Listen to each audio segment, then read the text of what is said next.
அன்பர்களே, ஆண்டவராகிய இயேசு கிறிஸ்துவின் நாமத்தில் உங்களுக்கு மனம் நிறைந்த வாழ்த்துக்களை தெரிவித்துக் கொண்டு சத்திய வசனம் திருமறை பாட நிகழ்ச்சிக்கு உங்களை அன்போடு அழைக்கிறோம். சத்திய வசனம், இது தேவனின் வசனம். நாம் சோர்ந்து போகையில் கரம் கொடுக்கும் நம் தேவனின் வசனம், நம் தேவனின் வசனம். அப்பொழுது இயேசு தம்முடைய தாயையும் அருகே நின்ற தமக்கு அன்பாயிருந்த சீஷனையும் கண்டு தம்முடைய தாயை நோக்கி, ஸ்திரீயே, அதோ உன் மகன் என்றார். பின்பு அந்த சீஷனை நோக்கி, அதோ உன் தாய் என்றார். அந்நேர முதல் அந்த சீஷன் அவளை தன்னிடமாய் ஏற்றுக்கொண்டான். சத்தியவசனம் நேயர்களுக்கு இயேசு கிறிஸ்துவின் இனிய நாமத்தில் என் வாழ்த்துக்கள். சிலுவையில் இயேசு சொன்ன 7 வசனங்களை தியானித்து கொண்டிருக்கிறோம். இந்த 7 வசனங்களிலும் நம் ஒவ்வொருவருக்கும் ஒரு அழைப்பு இருக்கிறதை காணலாம். மனம் திரும்புங்கள், பரலோக ராஜ்யம் சமீபித்திருக்கிறது என்று தன்னுடைய பிரசங்கத்தை பூமியில் ஆரம்பித்த இயேசு சிலுவையிலே, பிதாவே இவர்களுக்கு மன்னியும் என்று சொல்லி அவர் ஒவ்வொருவரையும் அந்த மனம் திரும்புதலுக்கு அழைக்கிறார். பாவ மன்னிப்பாகிய ரட்சிப்பிற்கு அழைக்கிறார். இரண்டாவதாக, தன்னை தேவனாக அறிந்து தன்னை நோக்கி ஜெபித்த கள்ளனை அவர் பரதீசிற்கு என்னுடனே வா என்று அழைத்தார். இன்றைக்கும் இந்த வசனத்திலே சிலுவை அண்டையில் அங்கே யோவான் இருக்கிறான். மரியாள், இயேசுவின் தாயாகிய மரியாள் இன்னும் 2-3 ஸ்திரீகளுடன் அங்கே இருக்கிறாள். இந்த சூழ்நிலையிலே இயேசு இவர்களை நோக்கி பார்த்து ஒரு வசனத்தை சொல்லுகிறார். அந்த வசனம் என்ன? யோவான் 19:26-27. தம்முடைய தாயை நோக்கி, ஸ்திரீயே, அதோ உன் மகன். பின்பு அந்த சீஷனை நோக்கி, அதோ உன் தாய் என்றார். அந்நேரம் முதல் அந்த சீஷன் அவளை தன்னிடமாக சேர்த்து கொள்ளுகிறான்.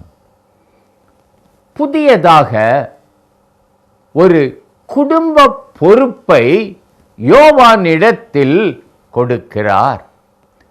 அந்த சிலுவை அண்டையில் ஒரு புதிய குடும்பம் உருவாகிறது. மரியாளை தாயாகவும் யோவானை மகனாகவும் கொண்ட ஒரு குடும்பம் உருவாகிறது.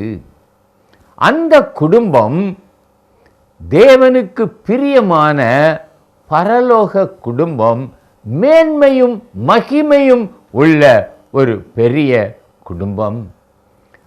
அந்த யோவான் மரியாளை தன் தாயாக ஏற்றுக்கொண்டான். அதற்கு அவனுக்கு கிடைத்தது என்ன? அவன் பத்மு தீவிலே, அவன் தனிமையான சிறையிலே இருக்கும் பொழுது தேவ தரிசனங்களை அவனுக்கு கொடுத்து வரப்போகிற காலங்களில் நடக்கப் போகிறவைகளையும் அந்தி கிறிஸ்துவின் காலத்தில் ஏற்பட போகிற துன்பத்தையும் நடக்கும் நிகழ்ச்சிகளையும் தேவன் அவனுக்கு பரம தரிசனங்களினால் வெளிப்படுத்தினார். சகோதரனே, இதை தியானிக்கிற நாம் எதை அறிந்து கொள்ள வேண்டும்? தாயினிடத்தில் இயேசுவுக்கு மிகுந்த அன்பு உண்டு. யோவான் அவருக்கு அன்பாயிருந்த சீஷன். இவர்கள் இருவரையும் ஒரு குடும்பமாக வைத்து ஒரு மகன் தாய்க்கு செய்ய வேண்டிய காரியத்தை அங்கே இயேசு செய்கிறதை காண்கிறோம். அன்பினால் யோவான் மரியாளை தாயாகவும், அன்பினால் மரியாள் யோவானை தன் மகனாகவும் ஏற்றுக்கொள்ளுகிறார்கள். ஒரு குடும்பம் நிலைத்திருக்க வேண்டும் என்றால் அங்கே அன்பு அவசியம். பெற்றோருக்கும் பிள்ளைகளுக்கும் இடையில் அன்பு இல்லை என்றால் அந்த குடும்பம் நிலைத்திராது. உலக பிரகாரமாக என்ன கேட்டாலும் பிள்ளைகளுக்கு கொடுத்தாலும் பிள்ளை பெற்றோரிடத்தில் அன்பாயிராமல் அது முரட்டாட்டம் பண்ணலாம், கீழ்ப்படியாமல் இருக்கலாம். இன்றைக்கு பெற்றோருக்குள்ள பெரிய பிரச்சனையே அதுதான். பிள்ளைகள் கல்லூரி பள்ளிகளுக்கு சென்றவுடன் அவருடைய குணமே மாறிவிடுகிறது. அதுவரை பெற்றோரை சார்ந்திருந்தவர்கள் தாங்கள் ஏதோ சுதந்திரமாக திரிய வேண்டும் என்று நினைத்து, பெற்றோரை அற்பமாக நினைத்து, அவர்களுக்கு கீழ்ப்படியாமல், அவர்களை மதியாமல், அற்பமாய் பேசுகிறவர்களாய் காணப்படுகிறார்கள். பெற்றோர்களோ மனம் நொந்து அழுது கொண்டு இருக்கிறார்கள். அம்மா, உன் குடும்பம் அன்பினால் இணைக்கப்பட வேண்டும் என்றால் ஒரு காரியத்தை நீ வைத்துக்கொள். உன் பிள்ளைகளும் நீயும் உன் கணவனும் சிலுவை அண்டையில் நீங்கள் வராத வரை உன் குடும்பத்திற்குள் அன்பு நிலைத்திருக்காது. திடீரென தோன்றி மறைகிற புகையைப் போல் ஏதோ ஒரு நாள் அன்பு இருக்கலாம், அது நிலைத்திராது. உன் குடும்பத்தை சிலுவை அண்டையில் கொண்டு வா. கண்ணீரோடு சிலுவை அண்டையிலே நின்று கொண்டிரு. இயேசு உன் பிள்ளைகளை உன் பக்கத்தில் கொண்டு வருவார். என் மகனை யார் ரட்சிப்பார்கள் என்று நீ கதறிக்கொண்டிருக்கலாம். என் பிள்ளை இப்படி அவள் தன்னிஷ்டத்திற்கு திரிந்து அவமானம் உண்டாக்குகிறாளே என்று நீங்கள் கலங்கி கொண்டிருக்கலாம். உங்களுக்கு ஒரு நம்பிக்கை, உங்களுக்கு ஒரு நம்பிக்கை. இயேசுவின் சிலுவை அண்டை வாருங்கள். அவர் உங்கள் மகனை உன்னிடத்தில் கொண்டு வந்து அதோ உன் தாய் என்று உங்களிடத்தில் கொண்டு வருவார். ஆனால் நீங்கள் இருக்க வேண்டிய இடம் சிலுவை. உங்கள் மகனும் சிலுவை அண்டையில் நிற்பான் என்றால் அங்கே இயேசு சொல்லுவார், அதோ உன் மகன். ஆண்டவர் காட்டும் பொழுது நீங்கள் பழைய கசப்புகளை நினைக்க கூடாது. என் மகன் திரும்பி வந்து விட்டான் என்று ஏற்றுக்கொள்ள வேண்டும். கெட்ட குமாரனை அவன் தகப்பன் அணைத்து முத்தமிட்டு அவனை ஒன்றும் பேச விடாமல் தன் பழைய நிலைக்கு உயர்த்தினது போல நீங்களும் உங்கள் பிள்ளைகளை மன்னித்து, அவர்கள் செய்த தகாத காரியங்களை மன்னித்து மறந்து பிள்ளைகளை அணைத்து முத்தமிட்டு அன்பினால் அணைத்துக் கொள்வீர்கள் என்றால் நிச்சயமாக உங்கள் குடும்பத்தில் சந்தோஷமும் சமாதானமும் நிலைத்திருக்கும். இந்த குடும்பத்தின் பொறுப்பை ஏற்றுக்கொள்ள கணவனையும் மனைவியையும் இயேசு இன்றைக்கு அழைக்கிறார். அவர் சொல்லுகிறார், உன் மகனை நீ ஏன் சிலுவை அண்டையில் கொண்டு வரவில்லை? நான் அவனை உனக்கு ஏற்றவனாக ஆக்கித் தருவேனே என்று சொல்லுகிறார். ஒரு குடும்பத்திலே அன்பு இருந்தால் பொறுப்புகளை சந்தோஷமாக ஏற்றுக்கொள்வோம். வயதானவர்களை ஏற்றுக்கொள்வது சற்று கடினம்தான்.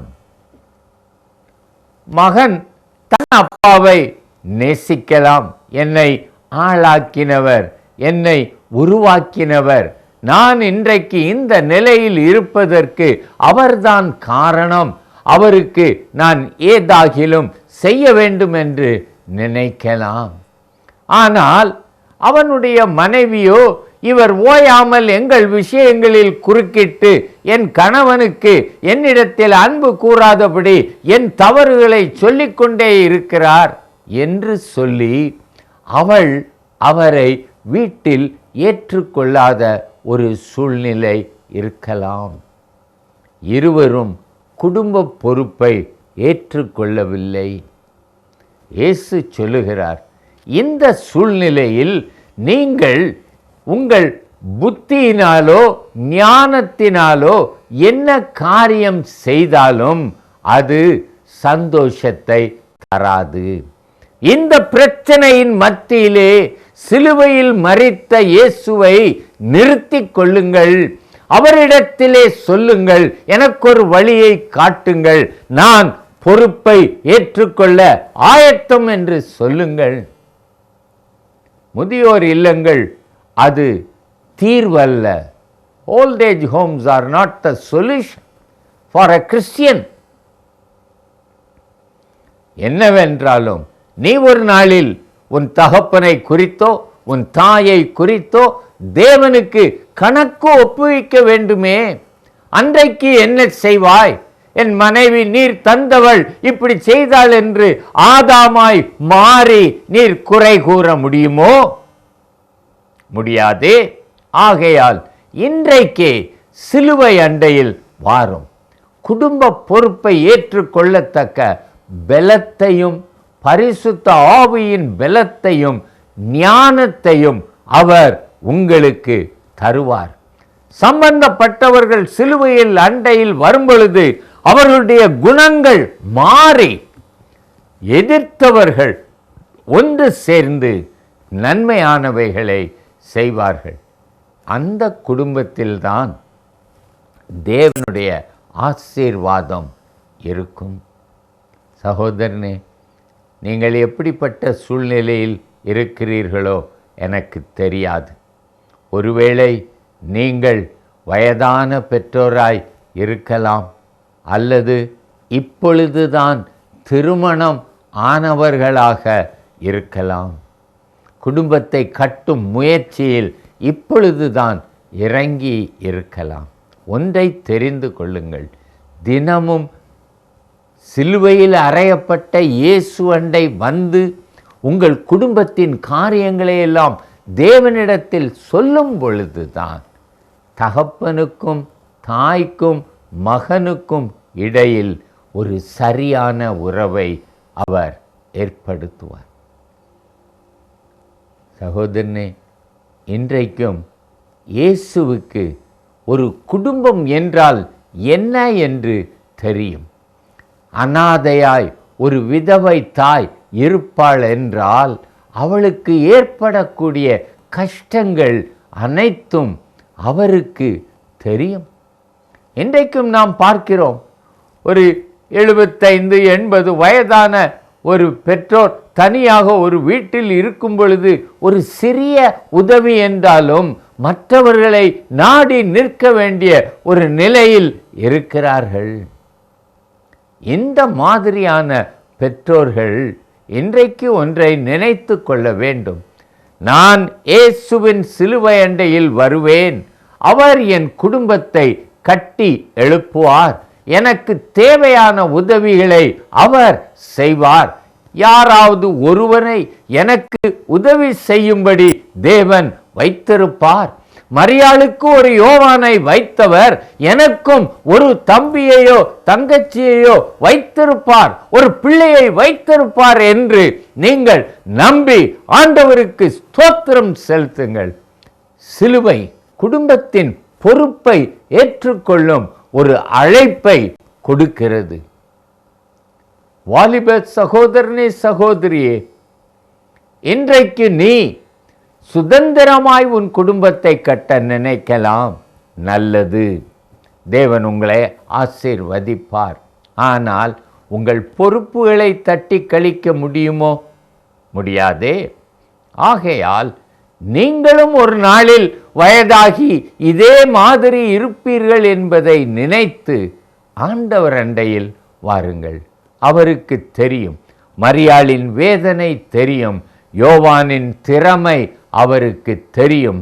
யோவான் என்ன செய்யக்கூடும் என்பது தேவனுக்கு தெரியும். கலங்காதிருங்கள், உங்களை தேவனிடத்தில் ஒப்புக்கொடுங்கள். அவர் சிலுவையிலே அன்பை, தாயினிடத்தில் அன்பையும் பரிவையும் காட்டினார். ஒரு மூத்த மகனாக தாய்க்கு செய்ய வேண்டிய கடமையை நிறைவேற்றினார். நான் ஒரு பெற்றோருக்கு மகனாய் இருந்தால் என் பெற்றோருக்கு நான் செய்ய வேண்டிய அன்பின் காரியங்களை நான் செய்யாமல் எப்படி நான் இருக்க முடியும்? வேதம் சொல்லுகிறது, கண்ட சகோதரனிடத்தில் அன்பு கூறாதவன் காணாத தேவனிடத்தில் அன்பு கூறுவது எப்படி? தன்னை பெற்று வளர்த்து ஆளாக்கின ஒரு பெற்றோரை கனம் பண்ணாமல், அவர்களிடத்தில் அன்பு கூறாமல் அவன் எப்படி தேவனிடத்தில் அன்பு கூற முடியும்? அவன் எப்படி தேவனை கனம் பண்ண முடியும்? கலங்காதிருங்கள், சிலுவையண்டை வாருங்கள்.